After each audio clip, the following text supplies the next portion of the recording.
works in cybersecurity and writes about local and our brand new empty nesters. Now I would like to introduce our special guest for this evening, Laurie Shapiro. Laurie Shapiro is an award-winning documentary filmmaker and journalist whose writing has appeared in The New Yorker, which recently excerpted her slate on The Forward and the Los Angeles Review of Books. Her documentary honors include an Independent Spirit Award for directing IFC's Keep the River on Your Right and an Emmy nomination for HBO's Finishing Heaven. Shapiro is the 2021 winner of the GA-NYC Apple Award for Best NYC Essay or Article, the 2021 Damn History Award recipient for The Improbable Journey of Dorothy Parker's Ashes in The New Yorker, and Gold Medallion winner in the People Profiles category for the Silurian Press Club's to the Books. Our best-selling first full-length work of nonfiction, The Stowaway, was an Indie Next selection. Her newest book, The Aviator and the Showman, Amelia Earhart, George Putnam, and the Marriage That Made an American Icon, has been excerpted in The New Yorker and named a Best Book of Summer by CBS Sunday Morning. Shapiro is also adjunct professor of journalism in the graduate program at NYU's the 15-minute Q&A to follow thereafter. Now let's begin the discussion. Thank you, Anna. So thank you for everyone here and watching. My name is Charles Guffner. Laurie and I were high school classmates, and so we're going to talk about so we're going to get into that, but I mean, the main thing that I think I learned from this book is just how little I knew about Amelia Earhart going in. I mean, y'all know the legend, you know, over near Howland Island in the Pacific Ocean, and I got to tell you, go to Google Maps, look up Howland Island, and you will see what a tiny target she was aiming for. Was that she was an aviator, she'd flown across the Atlantic, she died on this trip. What's your origin story with her? Well, I think my origin story is the same as many people either listening or in the room. I was a scholastic book on Amelia Earhart that I got. Back then we had flyers and I circled it and I brought it home and my mother said hero, and I sort of forgot about her, to be honest. And my last book, which was my first nonfiction book, which was called The Stowaway, was a narrative about Keith, like those kind of narrative nonfiction writers. And it was a story about a young man who jumped in the Hudson River in New York City and swam to a ship that was going to Antarctica. The man who was leading the expedition was a man named Commander Richard Byrd, later known as Admiral Byrd, which you might have heard of. And he was one of the most famous. Lindbergh were the aviator gods of the end of the Jazz Age. And they all had one publisher named George Palmer Putnam. And Amelia Earhart, as you'll learn, became famous on a flight. We'll get to that. And this expedition to Antarctica was in August. And when I was doing research, I noticed that Amelia Earhart was flying over this plane. Why is Amelia Earhart flying over this plane? How does this connect? And I did a little digging and I realized that Amelia Earhart was having an affair with George Palmer Putnam. And I just thought to myself, that's not. And that was the seed of my idea that when I finished the Stowaway, I had a really good sense of the end of the Jazz Age, the prosperity of 1928, and the sudden switch in America in 1929 with the crash. We entered a completely new era. And my agent and I were talking about what I wanted to do next, and I said, what about an Amelia Earhart book for adults? Not for little kids, but a book where there's not an iconic person. I mean, Amelia Earhart, and this was 5 years ago. The book sold November of 2019. And I mean, I just did a piece in the Atlantic 2 weeks ago. I was in the New York Times the other day, quoted on about Amelia Earhart and what are they going to find in these newly released files. I have become, for better or worse, one of the world's experts on Amelia Earhart. So I have conquered my charlatan syndrome of like, I don't know anything about Amelia Earhart. But that was the origin story, is can we find out who she is as a really nuanced person? I mean, and what was fascinating to me in reading this, as you said, her first trip across the Atlantic was not as a pilot, it was as a passenger. I didn't know that. There were a lot of other women, largely because of George Putnam. Well, let's go to, did everyone know that she was, became famous for being a passenger? I don't know if you know that. So let's go back. Let's really explain this. So, to go back to how Amelia Earhart became famous, we have to go back to 1927. Amelia Earhart, by the way, had been a pilot. She learned how to fly, and she was born in Atchison, Kansas. Her father was an alcoholic, and because of that, she traveled all over the United States. She ended up going to high school in Chicago, but she ended up wanting to become a doctor, and she went to Columbia University, which allowed women, and she was studying to be a doctor. And her parents moved to England to keep it together because of this alcoholism. And she flies out on her student break. She takes the train out on her break, and takes a first flight in an airplane and gets hooked. And she finds a woman instructor. So she actually could fly, but there's no place for women to go up in that industry. Many of the men who were getting any kind of jobs, imagine flying, but then she became basically a hobby pilot. And she moved with her parents broke up, and she moved with her mother and sister to Boston, where she becomes a social worker. As a publisher for Putnam Books. Does everyone know Putnam Books still exists? There's no Putnams there, but that was his family for era of all the wild energy is a little passe by 1927. People want all American heroes, and Charles Lindbergh comes out of nowhere to win this prize called the Orteig Prize, and he leaves from Garden City, New York. And there's a big amount of money for anyone who can cross the Atlantic alone. And Byrd, who had gone to the North Pole on an expedition, was expected to win. There were a few people that died, but Charles in the world. And Putnam figured out a way, George Putnam, who will eventually marry Amelia Earhart, to put a book out called We. And it was the most popular book of 1927. So nobody cares about, that's not going to sell any books, right? But what about a woman going across? And that would excite people, right? And what happened is that there were a lot of women that wanted to be that first person to cross, and some of them were just wanting to be a passenger. Even a passenger would make news.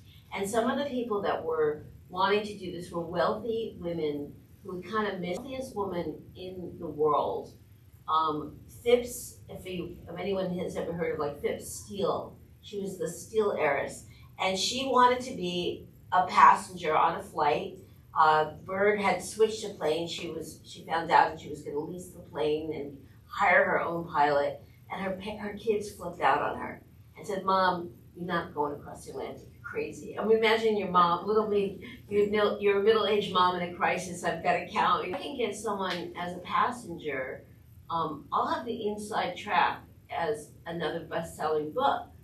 And so it was basically, Amelia Earhart had no intention to cross the Atlantic. She doesn't even know that she's about to cross the Atlantic. She becomes pretty much the first reality show winner. They're searching for someone who's going to sell books. She has a certain look. And someone of his friends named Hilton Rayleigh says there's a pilot, there's a woman who used to fly, who's a social worker in Boston, and she's pretty wholesome. Why don't we give it to her? And so she gets sort of put in this article in the New York Times based on my book, which I say that the Amelia Earhart story is always presented as a Midwestern story, Kansas, from Kansas, but it's really a New York lap of spin. She's basically invented, she's a real person, but the Amelia Earhart that we know is invented on paper in the middle of Manhattan.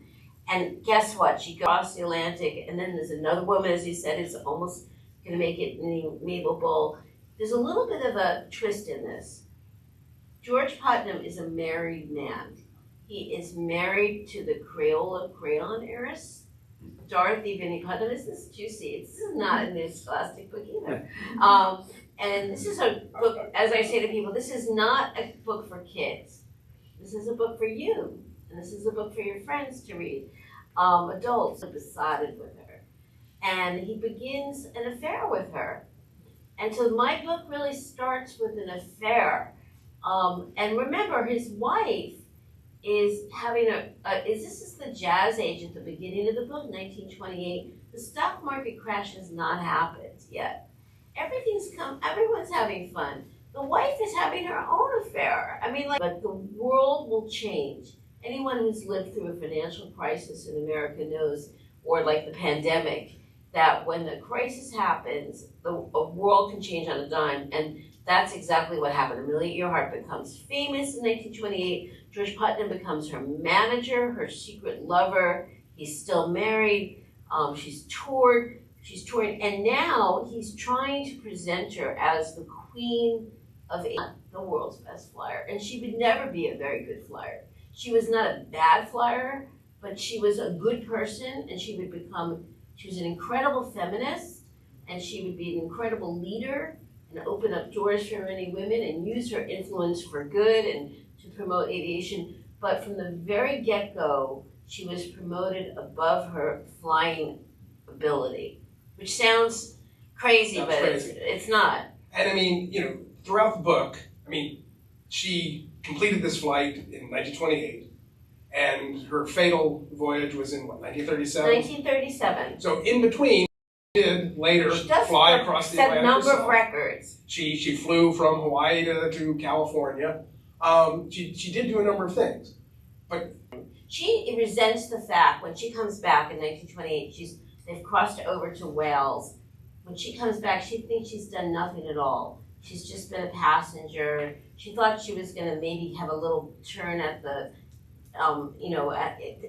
at the front of the plane, and there were men flying the plane. But when people go crazy for her, there's a ticker tape parade in New York. There's a parade in Chicago. There's a parade.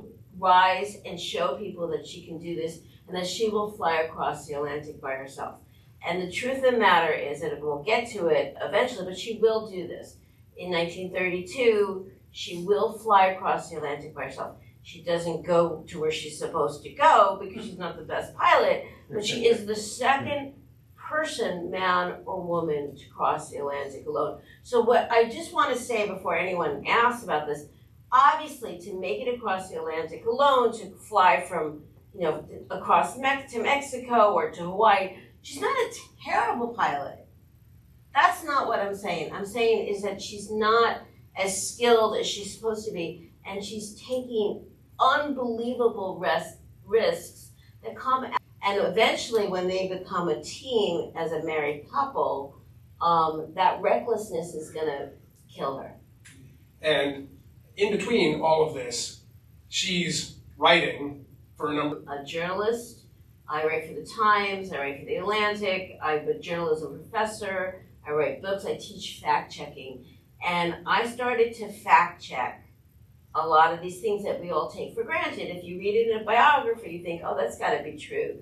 If you read something in the New York Times, that has to be true. One thing that I know from my writing The Stowaway, which was about the boy that went to Antarctica, is that expeditions in the Jazz Age were paid for by newspapers. So anything about Charles Lindbergh or anything about Amelia Earhart or reports are not accurate. But what is very, very startling is when biographers got it wrong, or they were taking information that was just printed and they took it at face value. And what I've discovered quite early on was that all of the books by Amelia Earhart, all of the articles by Amelia Earhart were not written by Amelia Earhart. They were written by a team of ghostwriters. And again, there's many things we hear about Amelia Earhart. Later on, she had a fashion line. It's like Kim Kardashian actually designing her clothes. But she does do incredible things. We have a lot to say about Lindbergh, but he's a very brave, good pilot, but Amelia Earhart's a much better person. But the thing about Amelia Earhart is that she becomes super famous because of George Putnam, who at the beginning is her manager and lover and eventually is her manager and husband. And that fame puts her in a position that no other pilot, Amelia Earhart, I hate to say it, but they don't have that place of influence. Now, we have many superstars in America today that we take for granted celebrity culture. back then it was sort of, we had movie stars, but she wasn't a movie star. She was a pilot, but she was a role model to thousands, millions of people, including my young mother. And that influence comes from George Putnam's push of her being this incredible pilot, which she really wasn't. But she was using her influence. She was a staunch feminist. She also believed in aviation. She believed that aviation was the future. And she used her influence for good. And one of the things that maybe if anyone read my excerpt that was in the New Yorker, what came out was that she was the first influencer. Now you can use that influence for bad things, and in fact, I don't have to tell this room that there was a stock market crash in 1929, but the whole aviation industry dropped out. It was the hottest thing, it just evaporated. And Amelia Earhart is almost single-handedly responsible. She was so liked and so loved. And one of the things she would do is she would get women to go up in the air on flights, like on plane flights, so that women would not be afraid of flying. Maybe they would let their husbands go on as passengers. And she basically would talk during flying time. But she was a champion of not just women pushing their lives forward, but of aviation itself. And when you go on a plane, you are a passenger on a flight, you can thank Amelia Earhart for that. And that to me is a tremendous legacy. So we don't have to say she designed these clothes or she was the cosmopolitan aviation. Partly because of the crash, partly because of George Putnam, the financial crash, partly because of George Putnam losing favor with his actual wife as he was pursuing Amelia. His financial position became more precarious, which meant that he was as dependent. Was not a nice guy. He was a piece of work. And this is something that is very hard to accept for some people, but Amelia Earhart liked him. He was very charming. He was, if you were going to put it in like 2025 terms, you might say a Machiavellian narcissist. And what do I mean by that? He's love bomber. He didn't have great relations. His first wife was very rich. He chased her. He then was besotted with Amelia Earhart. Later on, he would have 2 more wives and love bomb them. He did things. He was not the head of Putnam Books. There was an older man named George Secession. There were 5 nephews trying to take over the 3rd generation of Putnam Books. And the head of it was his uncle, not his father. And he was trying to impress him with all these wild. He specialized in the adventurers like Byrd and Lindbergh, and they did really well. He started to do things like pretend that Putnam Books was being blown up by fascists and write his own letters, like handwritten, like demanding letters. He went after women, including a young woman who was the best woman, Fox. She was an incredible pilot. She lived in New York. Her daughter is still alive, by the way. She's one of my sources. And he would bully a 45-year-old man, relentlessly bullying his teenager because she's in the path of his promotion of Amelia Earhart as the queen of aviation. Other women that were threats to Amelia Earhart, he would just better pilot. She was getting better and better, but she was being promoted in 1929 as having the 4th transport license in America. Now that's a very high, if anyone's a pilot, I don't think so in this room, but that's a really hard license to get. And that's the way a lot of people have defended Amelia, that she was this great pilot. But what I show is that Eleanor Smith was always saying that she couldn't fly that well, that people were pretending to be flying, and it's actually true. And I went through lots of paperwork and went back and forth with the Smithsonian. She would eventually get it, but not for another 18 months. But she was doing that to kind of cut off people like Eleanor Smith from getting any headlines. Try to steal planes from Eleanor Smith so she couldn't do any events, and using his own influence. And now here's the thing about Amelia Earhart. How much of it was she involved with this? We don't know. Was this good cop, bad cop? I finally obtained about 200 hours of tapes of all the people. I had heard about it. It was like my goal. They were being released. Amanda had had done recordings in 1971 and who wanted to solve the mystery of Amelia Earhart's death and recorded a number of people who knew Amelia and George. They were both dead, but Amelia was born in 1897. In 1971, she would have been 74. So a number of people were in their 70s. They certainly had all faculty, and you could hear. We loved her. We adored her. She was not the best pilot. These are her best, like Louise Thaden. You might not know these names. Laura Ingalls, not Laura Ingalls Wilder, different Laura Ingalls. She was also a fascist, so we don't love Laura Ingalls. But Louise Thaden was Amelia Earhart's best friend. She won the 1929 Air Derby. She was on record. But in those tapes, I don't hear a bad word about Amelia Earhart. Even Eleanor Smith, who was one of her wives, about nothing. No one I mean, his kids, you know, have you ever met someone who is very charming and kind to people? That was what George Putnam was like. He was very charming and very smart, and he treated family members well. And if you were the president of New York, you know, like a company that could, you know, benefit Amelia Earhart, or if you were the editor-in-chief of the New York Times, he could be very lovely. And that's, you know, that's not an authentic charm. That's Machiavellian narcissism. I would apply the term that he has main character syndrome. Yeah, I mean, he did things like fake his own kidnapping, pretend that his publishing company was going to be blown up. And so one of the things that you were talking about is how do they meet each other? When the wizard's excited, he thinks he's the naturally guy that's going to be taking over Putnam Books. But the uncle has called back his son, who's working on wind experiments in Africa, to take over Putnam Books. And George Putnam is just sitting there out of Putnam, and the stock market has crashed, his investments have crashed. Amelia Earhart had become his client, had broken up an engagement with a man named Sam Chapman that she was engaged to because she got involved with Putnam, and she lost money. She got like a Bernie Madoff. She moved to Florida. She got a new husband. But she tried to break up with him. I mean, she got a divorce in September of 1929. October is the crash. He tries to love bomb his wife to get back together with her and leave Amelia Earhart. And she says, no way. So then he goes back to Amelia Earhart. And they are a team. And they actually like each other. And they have sex together. This is an adult.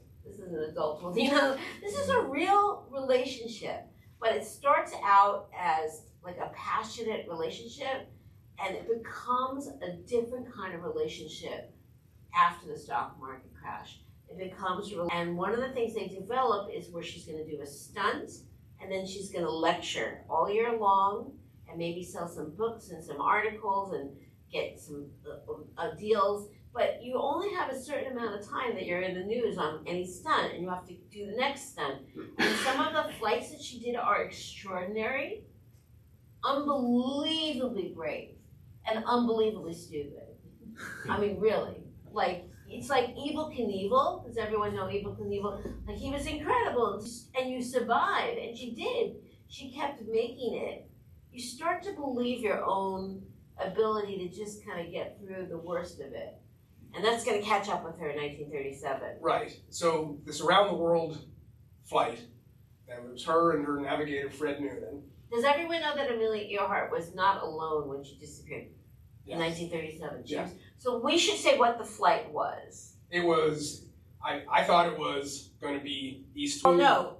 She did it twice. She started from the way you're going in March of 1937. So what this was 1932, she does go across the Atlantic in a Vega, a small Lockheed Red Vega, and which is now on display again after 7 years in Washington at the Smithsonian Air and Space Museum. You can see it. It's just been you kind of realize how incredibly, you know, brave she was to do this. I mean, and why the flights took so long. Right. And so, but the plane that she is going to Shapiro on in 1937 is a different creature. It's a much bigger plane. It's a Lockheed. It's a much more advanced plane, and it is something that she is given because Putnam gets this for her through Purdue University, where she's not a professor, but she's coming in as teaching, like, girls. She wants to teach girls about aviation. Again, her feminism is undeniable throughout. And she wants to fly, and you do this, and I'll promote that. And so the idea is that in 1937, you got to remember, has anyone's family survived the Great Depression? The stories have passed down on the Great Depression. I know that my grandmother I live in New York City. My father was on the Lower East Side of New York. My grandmother was so poor that she had an axe. My grandmother was trying to get wood to keep the wood burning in the house. Even the wealthy people, the famous people, were broke.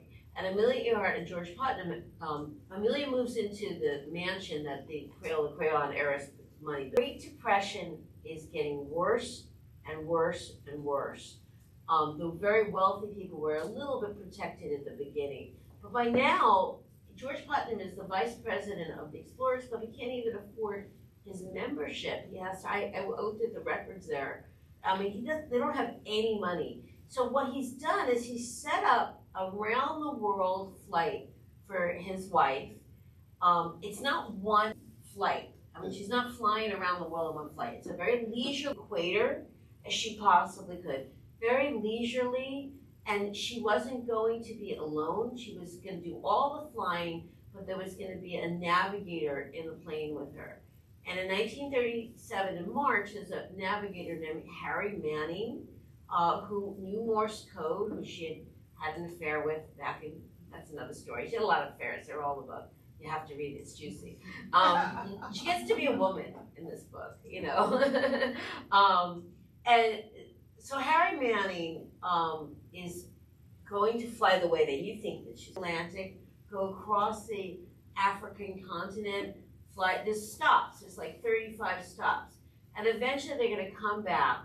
But the most dangerous thing about this is flying over this island called Howland Island, which if you've ever been to New York, or if you picture this, I'm a New Yorker, so it's a size of sense, horrified. Really good pilots are saying, this is a death sentence. And these are people that are on record, like Jackie Cochran, who's one of the great pilots in the 20th century. She's recorded her, this recording is at the Eisenhower Library, believe it or not, was where I found some amazing archives. And they're saying, don't do it. You don't need to do it. You've already been the woman that crossed the Atlantic alone.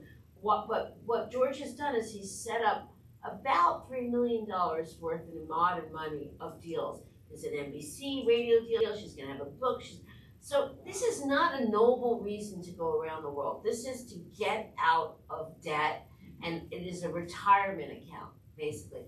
And all she has to do is make it around, and she is not trained enough. She's, at the same time, she's lecturing all year long. I mean, like, this is my 35th lecture. I have about 25 more to go, which is great. I like it. But sometimes it's a big audience, sometimes it's a small audience, but I like people, right? But I'm not flying a plane tomorrow, right? And she's not getting the time, the hours. If you're gonna master something, you have to be up in the air. But she's keeping them afloat in a very financially bad time. But on the first attempt, she ground loops in Hawaii. And that is when it's not a crash in the sky. The wheel spins out, she doesn't know how to handle. Harry Manning, who knew Morse code, a very gifted guy, says, I am not going to be your navigator. I don't think you're ready to be flying this plane. He goes back to whatever he's doing.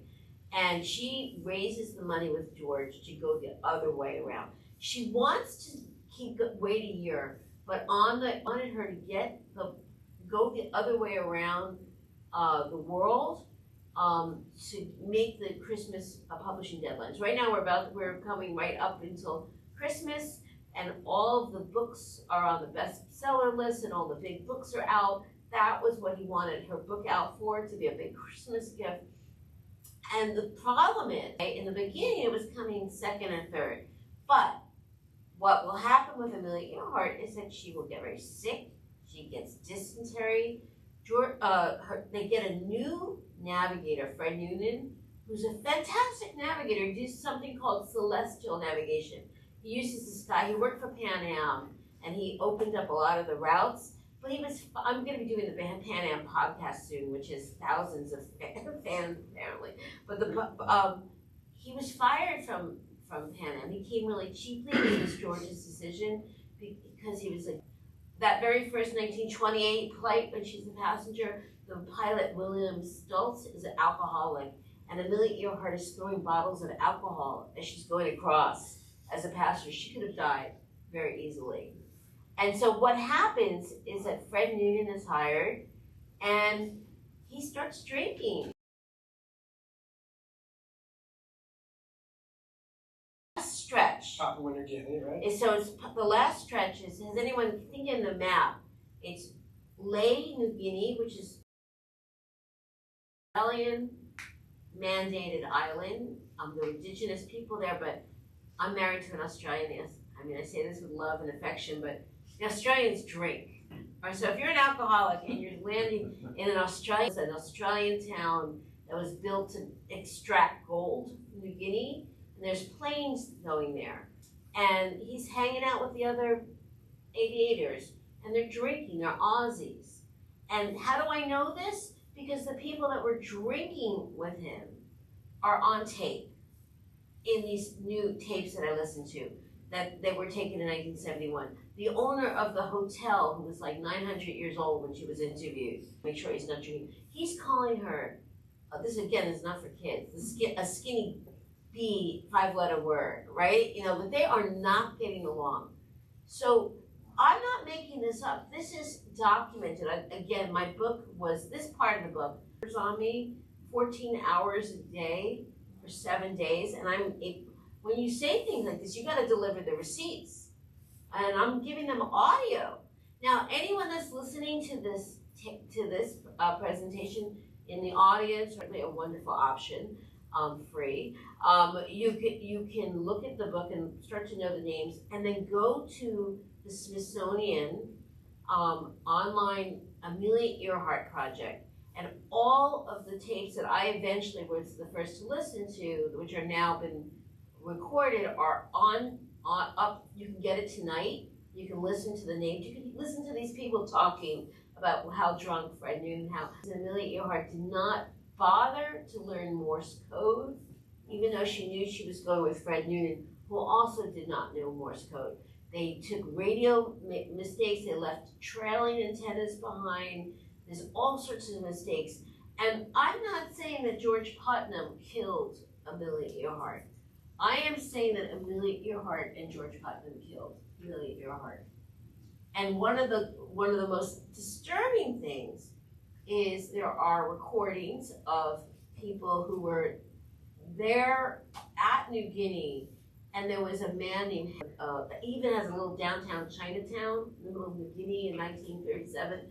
It's a white culture where they're bringing gold out. I mean, don't think about the morality of this, but they're taking gold out and sending it out, and there's that's why George was able to plan for her to have a stop there.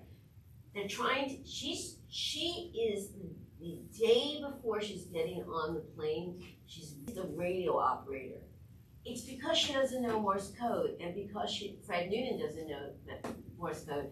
And Eric Chater, who is the head of this airstrip, says, no, we're not gonna let go of our radio guy, because then all our planes are gonna crash.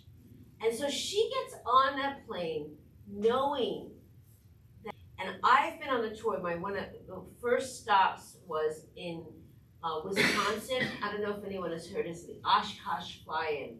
700,000 pilots go to Oshkosh, Wisconsin every year, and I did a presentation. I learned something from the pilots.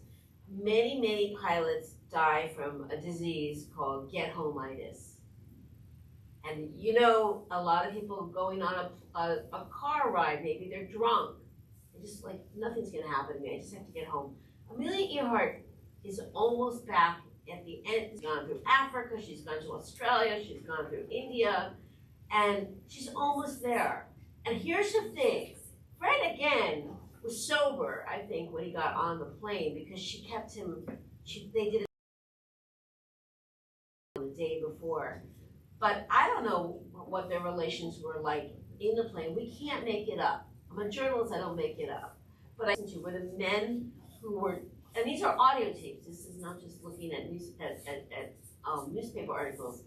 Men who were taught, the man who talked to her last, which is a Coast Guard putter. Yeah, the reason why you might want to know Morse code is because there were Navy ships at Howland Island. Trying to there communicate essentially to greet her and to help her. A minute, but I'll just wrap that line up with, she does get to right outside, right above Howland Island, and she's telling them, I'm out of fuel. And the man that's talking to her says she's frantic and she's telling them that she's out of fuel. Now, there's a whole lot of nonsense we could talk about that's out in the news 2025, but I will tell you, in my opinion, spoiler, like my book is about the mystery of Amelia Earhart, it's not how she died. I don't think there's any mystery to anyone who's really deep in it, not money makers with like, I got a fast buck and I've got an expedition I want to fund. She ran out of fuel. No one in the family thinks anything else. No one at the Smithsonian thinks anything else. But the mystery to me of Amelia Earhart is who was she as a person? That was the mystery. And that's what the book is about. And I've read it. It's really good. I would encourage you all to read it.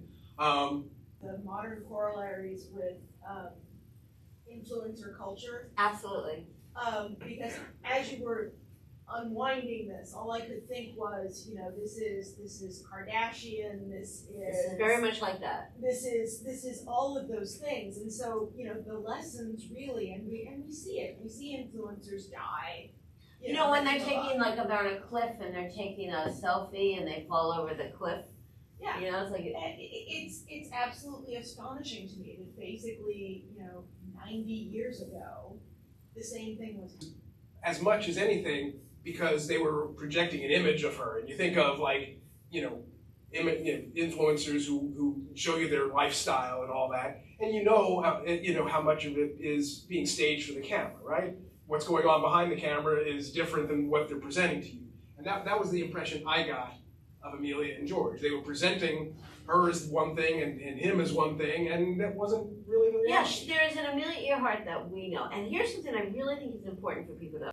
But that Amelia Earhart is a creation of Amelia and George together. It's not just George. She's working with him to shape her image. She knows what he's capable of. She knows that he's cruel, by the way. That's very clear in the book that people were warning her off. She's going into this, but she knows that he's her bully. If that makes any sense. Back to the moon, and we get the women that are going back to Artemis. And their hero is Amelia Earhart. Now, I will say this to you. We would not have millions of women who were influenced by Amelia Earhart if it was not for George Putnam. This is what I always try to tell about history. It's not clean. You know, Amelia Earhart was not going to be this feminist that inspired millions of people. She was probably going to be a social worker. That was a way for women to rise in a cabinet. That was what she was probably going to do. But because she got this break in 1928, she suddenly went into a different life. But the thing that you need to understand is that when we look at history, and I write late in life, but I'm loving it, history is not clean. We can admire Thomas Jefferson, we can admire George Washington, but we also have to acknowledge that they had slaves. Right? You know, that doesn't mean that we erase George Washington's importance or Thomas Jefferson's importance, but we just include the nuances in history. Now, Amelia Earhart is not a slave owner. I mean, this competition, she might have been participating in, you know, getting some of her friends' contract scandal. I mean, but men do this all the time. You know, like she's a player. She's trying to make money and be out there. She's competitive, but she's also a good person. I know this because I've listened to hours. Even her stepchildren. Remember, one other thing is she's a mom. We think she marries George Putnam, and she's a stepmom to his young kids, and they love her. They're on tape in the 70s talking about how wonderful she was as a person. Isn't it nice? Like your stepchildren talking about that. You know, there's nothing evil about a BS going on over here. There's a little BS going on over there, but it's getting her like contracts to go up in the sky. Meanwhile, Lindbergh is involved with America First. He's involved as he becomes a spokesman who loves Hitler. I mean, this is a different kind of aviator. He might, and by the way, Lindbergh was a very good aviator, right? But Amelia Earhart is the better person. And she uses her influence that she maybe didn't ever expect in her life. And she's also talking about equal rights for women. And she's also constantly talking about aviation itself. The future is aviation. I believe if she had lived, she would have been very involved with the early space community. Jackie Cochran, of the 99s, which is an organization of women pilots, she might not be the best pilot, but she's the president, and she's putting out press releases about how women should be in this world. Jackie Cochran doesn't want women to go up in space. She becomes the #2 president. I bet you Amelia Earhart would have, as grown-ups, be able to take truth. And we're not throwing Amelia Earhart out. She's a good person. But again, this is not a book that was written for children. You know, if you're giving your niece, your 9-year-old kid, an Amelia Earhart book, this is not the book. Yeah, the scholastic book. All right. There's time to make questions. You don't, but sure. You know, your book doesn't talk at all about the conspiracy theory stuff. A little bit. A little bit. Just that. I mean, there were theories at the time as to what happened to her. You know, we've got like 5 minutes. Do you want to talk just a little bit about Sure. that? Let me say it again and again and again, and I've done this on newscasts and nonsense. And I've seen her family Bible, and it says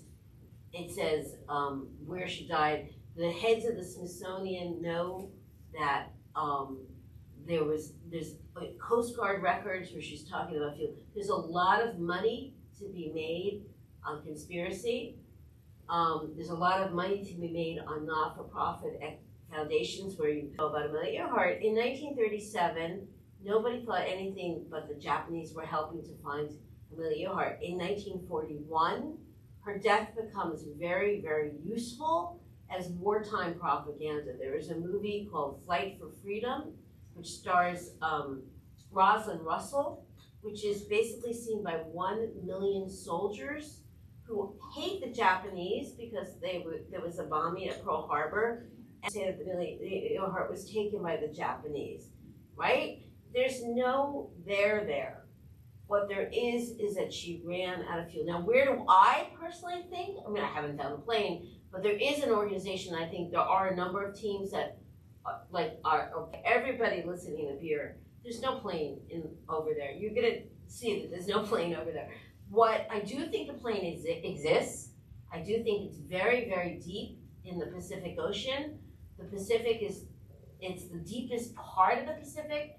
I do think the plane is preserved at that level of the ocean. It's either in one piece. Find is that if anyone a Titanic buff, you know, things like shoes and buttons can last. But what's really interesting is that paper can last at that level. And Amelia Earhart and Fred knew it was very noisy in the found, or maybe mechanical books will be found. But we'll know the plane. But I guarantee you that it is, according to anyone who's not making money off of the outlandish theories, about 11 to 24 miles somewhere around. But there's a giant area that hasn't been searched. There is an organization that I do like, not all of them, but they're called Nauticus, that the Smithsonian agrees are doing. They don't put out press releases that they found the plane without having evidence. That's what shysters do. Scientists don't put out, we discovered the way that it ends, aging without evidence.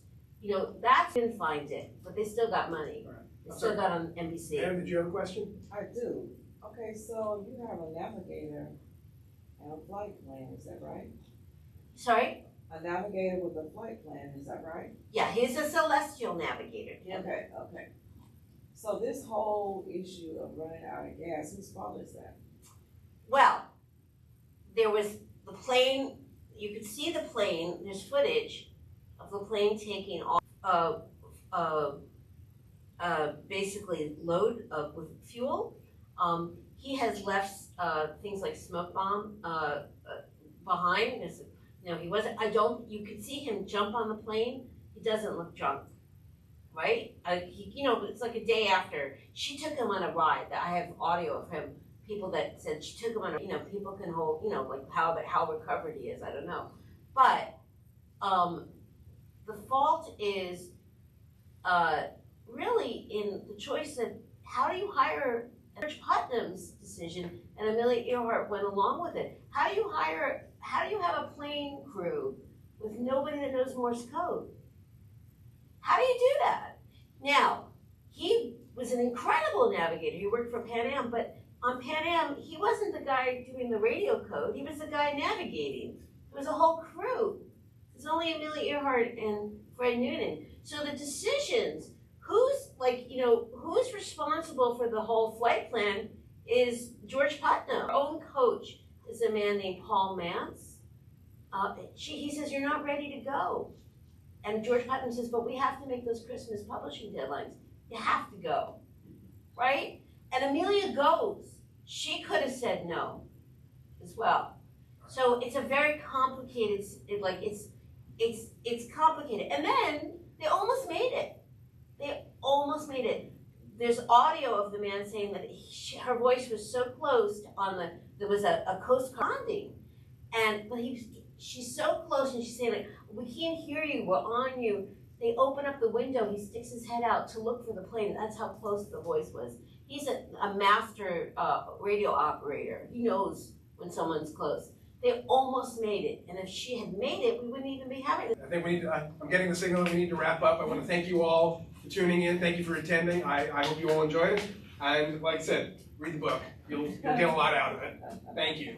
Wonderful. Thank you for inviting me to the library. It's my first time to Houston. Well, thank you so much, Laurie Shapiro, for coming to have our discussion with us. And thank you to our moderator, Charles Kuffner, for the questions. And thank you for a few minutes after the event, in case you wanted to chat or ask additional questions. Feel free after this event to get a library card at our desk to have access to a variety of books, music, games, cookware, and so much more. And you can check out our website for all the other fabulous events that we have. Thank you so much for joining us. Thank you. I'm a library lover. We appreciate you.